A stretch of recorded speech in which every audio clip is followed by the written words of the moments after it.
2024 लोकसभा चुनाव का बिगुल बज चुका है और भारतीय जनता पार्टी ने अपने प्रत्याशियों की पहली सूची भी जारी कर दी है।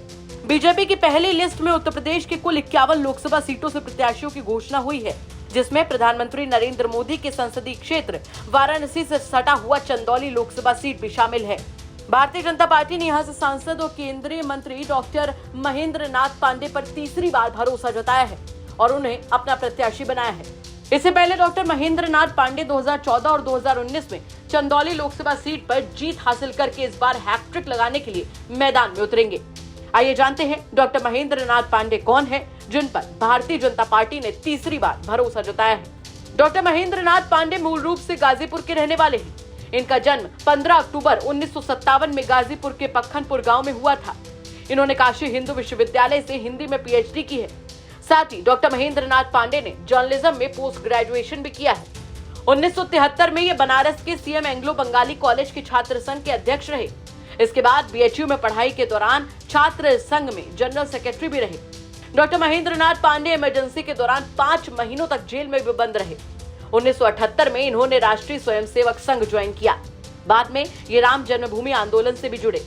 सक्रिय राजनीति की बात करें तो 1991 में डॉक्टर महेंद्र नाथ पांडे उत्तर प्रदेश विधानसभा का चुनाव लड़े और जीत हासिल की।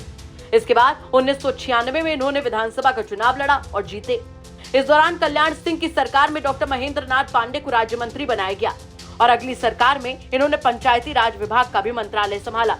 2014 के लोकसभा चुनाव में डॉक्टर महेंद्र नाथ पांडे ने बीजेपी के टिकट पर चंदौली से जीत हासिल की। इस चुनाव में डॉक्टर महेंद्र नाथ पांडे ने BSP के प्रत्याशी अनिल मौर्य को 1.5 लाख से ज्यादा मतों से हराया। 2016 में जब मोदी मंत्रिमंडल का विस्तार हुआ तो इन्होंने मानव संसाधन विकास मंत्रालय में राज्य मंत्री का पदभार संभाला, लेकिन अगले ही साल अगस्त 2017 में मंत्रालय सत्यपाल सिंह को दे दिया गया और डॉक्टर महेंद्र नाथ पांडे को उसी दिन यूपी में बीजेपी का प्रदेश अध्यक्ष घोषित किया गया। उत्तर प्रदेश के बड़े ब्राह्मण चेहरे के रूप में जाने वाले डॉक्टर महेंद्र नाथ पांडे पर 2019 में भी बीजेपी ने भरोसा जताया और इन्हें चंदौली लोकसभा से प्रत्याशी बनाया। इस चुनाव में इन्होंने सपा बसपा गठबंधन के प्रत्याशी डॉक्टर संजय चौहान को हराकर चंदौली से लगातार दूसरी बार जीत हासिल की, जिसके बाद डॉक्टर महेंद्र नाथ पांडे को मोदी मंत्रिमंडल में शामिल किया गया और इन्हें कौशल विकास मंत्रालय की जिम्मेदारी दी गई। साल 2021 में डॉक्टर महेंद्र नाथ पांडे का मंत्रालय बदल दिया गया और इन्हें भारी उद्योग मंत्रालय की जिम्मेवारी सौंपी गई। डॉक्टर महेंद्र नाथ पांडे पर एक बार फिर से 2024 लोकसभा चुनाव के लिए टीम मोदी ने भरोसा जताया है और उन्हें तीसरी बार चंदौली लोकसभा से प्रत्याशी बनाया है। इस सीट पर समाजवादी पार्टी ने पहले ही वीरेंद्र सिंह को अपना प्रत्याशी घोषित कर दिया है।